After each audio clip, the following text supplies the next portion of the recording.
ये वीडियो किसी video game से नहीं ली गई है, ये एकदम रियल है और ये ईरान की ऑयल रिफाइनरीज हैं जो धू धू करके जल रही हैं। कल रात यूएस और इसराइल ने ईरान के 10 से 15 ऑयल डिपोट्स को निशाना बनाया। डोनाल्ड ट्रंप ने दिन में ही कहा था कि सैटरडे की रात कयामत की रात होगी, पर कल यूएस और इसराइल ने ईरान के एनर्जी सेक्टर को हिट किया। 10 से 15 ऑयल डिपोट्स पर स्ट्राइक की। ईरान के मिसाइल डिफेंस सिस्टम को ये ऑलरेडी बर्बाद कर चुके हैं, तो इनको बचाने का ईरान के पास कोई कवर नहीं था। यूएस और इसराइल ने अपने स्ट्राइक को जस्टिफाई किया, ये कहते हुए कि इन ऑयल से जो रेवेन्यू आता है वो IRGC मिलिट्री यूज में लेता है, चाइना से हथियार खरीदने के लिए और पूरे रीजन में प्रॉक्सीज को फंड करने के लिए। इसलिए क्रिटिकल इंफ्रास्ट्रक्चर इजराइल के लिए लेजिटिमेट टारगेट्स हैं। अच्छा, ये बात सिर्फ यही नहीं रुकी, बदले में ईरान ने भी हाइफा के सबसे बड़ी ऑयल रिफाइनरी को हिट किया। धू धू करके जलने की वीडियोस वहां से भी आ रही हैं। तो कहने का मतलब सिर्फ ये है कि आर पार की हो रही है और तगड़ी मार हो रही है। एक शेर है तो दूसरा बब्बर शेर। कल ईरान के प्रेसिडेंट मसूद पेजेश्किन ने गल्फ के सभी कंट्री से माफी मांगते हुए कहा कि ईरान किसी भी गल्फ कंट्री पर तब तक मिसाइल या ड्रोन से अटैक नहीं करेगा जब तक उनकी जमीन से ईरान पर कोई हमला नहीं होता। ईरान के इस बयान ने सभी को चौंका दिया कि भाई ये एकाएक आके माफी क्यों मांगने लगे। ट्रंप तक ने ये कह डाला कि ईरान ने माफी मांगते हुए अपनी मिडिल ईस्ट के नेबर्स के सामने सरेंडर कर दिया है। इससे पहले ट्रंप ईरान से अनकंडीशनल सरेंडर करने की बात कह चुके थे। ट्रंप का कहना था कि नेगोशिएशंस नहीं होंगी, अब बस वॉर होगा। तब तक ईरानियन रिजीम में लीड करने के लिए कोई लीडर नहीं बचता। कल डोनाल्ड ट्रंप ने ये क्रिप्टिक पोस्ट भी डाली थी। इसमें उन्होंने कहा कि ईरान ने ये जो सरेंडर किया है ये सब इसलिए हो पाया है क्योंकि यूएस और इसराइल ने ईरान की जहन्नुम जैसी कुटाई की है। एनीवे, तो इंग्लिश में लिखा है कि Iran which is being beaten to hell. अब तो ईरान ने कल माफी मांगी, ट्रंप ने कहा कि इन्होंने सरेंडर कर दिया, पर ये कल की बात थी। आज का आलम यह है कि ईरान और इसराइल दोनों धू धू करके जल रहे हैं। इसका असर निसंदेह ग्लोबल इकोनॉमी पर पड़ने वाला है। जब से वॉर शुरू हुआ है तब से कच्चे तेल के दाम 30% तक बढ़ चुके हैं और ये जो इंसिडेंट कल रात हुआ इसका असर भी जल्दी देखने को मिलेगा। ईरान के प्रेसिडेंट ने कल ही बाकी के गल्फ देशों से माफी मांगी और रात में ही वापस से इन सभी कंट्रीज पर अटैक कर दिया। देखिए, गल्फ कंट्रीज में जो नुकसान हो रहा है, ईरान जो नॉन मिलिट्री टारगेट्स को हिट कर रहा है, ईरान उसके पीछे सफाई ये देता है कि वो हिट तो करने जा रहा होता है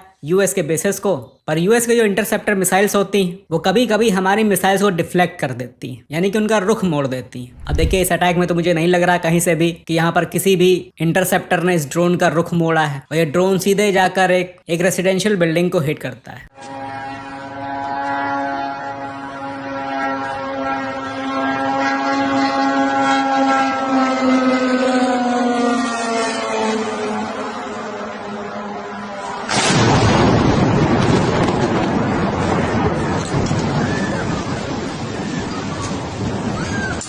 देखिए, ईरान जो ये कर रहा है ये एक वॉर स्ट्रेटजी है। ये ईरान की तरफ से एक प्यार से भेजी हुई वार्निंग है सारी गल्फ कंट्रीज को जहां जहां पर भी यूएस के बेसेस हैं कि अभी भी वक्त है, आप रिकंसिडर कर सकते हैं, वरना हम आप पर ऐसे ही स्ट्राइक करते रहेंगे। पर अब मुझे लगता है सबका टाइम निकल चुका है। कल सऊदी अरेबिया ने ईरान को फिर से वार्न किया, खासकर आसिम मुनीर के वहां पहुंचने के बाद, कि हम पर अटैक करना बंद कर दो वरना हम रिटेलिएट करने को मजबूर हो जाएंगे। इधर अमेरिकन खेमे में इस वक्त दो ही चिंताएं हैं जो लीडर्स को चैन से बैठने नहीं दे रही हैं। एक पल के लिए भूलना भी चाहें तो रिपोर्टर्स इन्हें भूलने नहीं देते। परसों वॉशिंगटन पोस्ट ने एक आर्टिकल में कहा कि रशिया अब ईरान को इंटेल प्रोवाइड कर रहा है, ये कि यूएस के वॉरशिप्स कहाँ हैं, इनके बाकी एसेट्स कहाँ लोकेटेड हैं, और इसी इंटेल के बेसिस पे ईरान यूएस के एसेट्स को टारगेट कर रहा है। ईरान ने यूएस की थाद मिसाइल डिफेंस सिस्टम के रडार्स उड़ा दिए। कहने को तो ये छोटी सी बात है, लेकिन उस रीजन में ये यूएस की आंखें हैं जो हर इनकमिंग प्रोजेक्टाइल को मैप करती हैं। डोनाल्ड ट्रंप से सब सवाल पूछा गया क्या वाकई में रशिया ईरान की हेल्प कर रहा है, ईरान को इंटेल प्रोवाइड कर रहा है, तो परसों तो ट्रंप बिगड़ गए थे।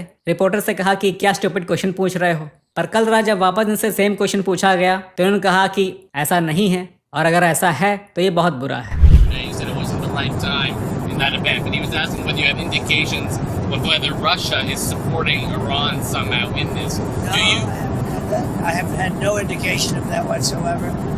If they are, they're not doing a very good job because Iran is not doing too well. What about the Strait of Hormuz? There's no traffic really going through it Well, right now. that's तो एक ये बड़ी चिंता US की है कि Russia और China Iran को इंटेल दे रहे हैं। दूसरी बड़ी चिंता ये है कि यूएस के स्टॉक पाइल्स बहुत तेजी से डिप्लीट हो रहे हैं, खासकर इनके इंटरसेप्टर मिसाइल्स। डोनाल्ड ट्रंप भले ही कहें कि हमारे पास इन्फिनाइट रिसोर्सेस हैं, पर सच ये है कि यूएस ने इन इंटरसेप्टर बनाने वाली कंपनीज को मास प्रोडक्शन करने के लिए बोल दिया है। अच्छा, जब से इधर यूएस और ईरान की वॉर शुरू हुई है तब से कोई रशिया और यूक्रेन की बात ही नहीं कर रहा, पर सर्टेनली देखा जाए कि इस वॉर से रशिया और यूक्रेन दोनों को फायदा हो रहा है। रशिया को इसलिए कि यूएस और नेटो अलायंस अपने वेपन्स अब मिडिल ईस्ट में खपा रहे हैं। यूक्रेन को देने के लिए इनको शॉर्टेज रहेगी। यूक्रेन का फायदा इसलिए हो रहा है क्योंकि यूक्रेन मिडिल ईस्ट और यूएस को अपने low cost interceptor drone supply करने वाला है, जो सर्टेनली यूएस के लिए कॉस्ट इफेक्टिव रहेंगे और इनके पेट्रोइड इंटरसेप्टर्स की खपत कम होगी। बताइए, ये दिन आ गए हैं कि यूएस को उल्टा यूक्रेन से हथियार लेने पड़ रहे हैं। कल तक जो जेलेंस्की यूएस और यूरोप से हथियार मांग रहे थे, आज वही जेलेंस्की इनको उल्टा हथियार देने को तैयार खड़े हैं। तो सबके दिन आते हैं। चलिए फिलहाल के लिए इतना ही, मिलते हैं अगली वीडियो में और अपडेट्स के साथ।